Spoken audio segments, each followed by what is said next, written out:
Okay, let's look at the process for putting a new client on Workdesk. A client is a company that orders staff from us. So we can either click the client button here or use the keyboard shortcut Control P, and we want to add a new client. It's important that we use the correct naming convention for the client field here. It's 7 letters long, and the first 5 letters are derived from the company's name.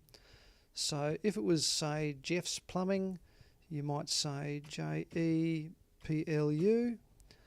and then we have 2 letters remaining. For new companies, it's always AC, but again, refer to the more detailed notes for a full explanation.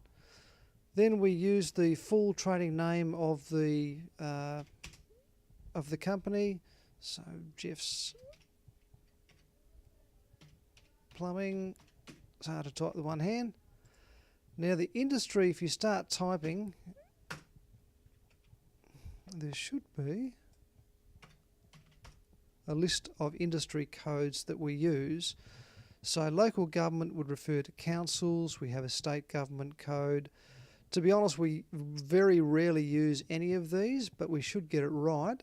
So if it's going to be an office type role, we would probably use admin or clerical, something like clerical.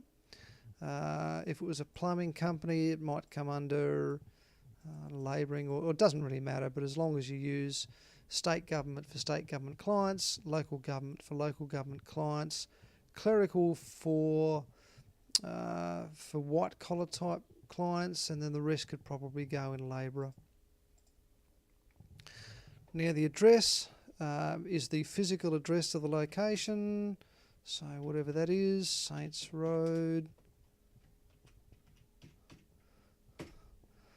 and then the suburb should be in capitals, so we'll say Salisbury.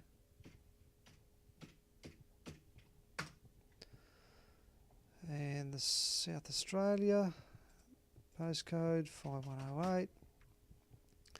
The consultant is the consultant who's responsible for account managing that client.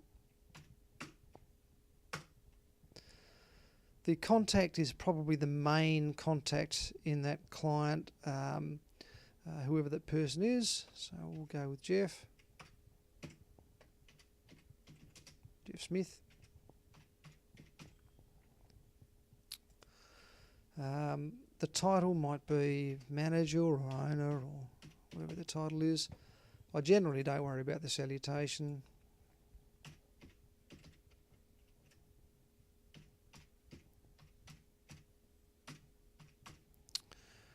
Phone number, mobile, please use a space, and phone number might be the office phone, whatever that is. Oops. Okay, hit save. And then we've got to go on to the other tab here. So these days, most companies are preferring the invoices to be emailed out, in which case you would tick this button here, and then you would choose the contact, which we'll add later, that receives the email invoices. But for now, what we'll do is we'll put in the address that receives the manual invoices. So you can put the address in here, and then you would click use this address for invoices and for other mail. But let's assume that they want their invoices emailed. We're going to create the contact for that, and then we'll come back and select this button here. The referral info, don't worry about it. The web address, look, that's nice if you can put it in, but otherwise don't worry about it. We do need the ABN though, whatever that is. Now the default overhead accrual, this is where we actually put the SAIC code, which is the work cover code.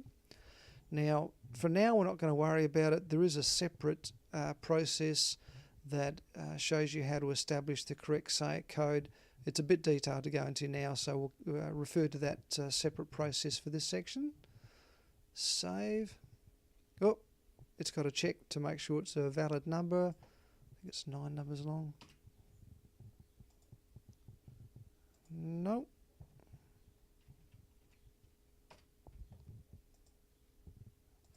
No, there must be something in there. We'll skip it for now. Okay, with the contact person, you can see it's pulled in Jeff Smith from the front page. We can add another contact while we're here if we wanted to. So, for example, let's say Karen Smith. You'd put the code as the initials.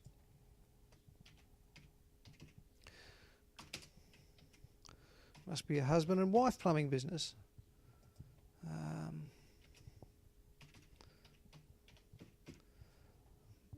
And then you'd put K Smith at, or whatever the email address is,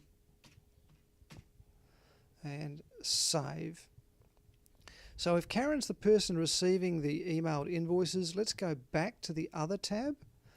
Let's select email invoices, and now we'll choose Karen Smith to receive the emailed invoices.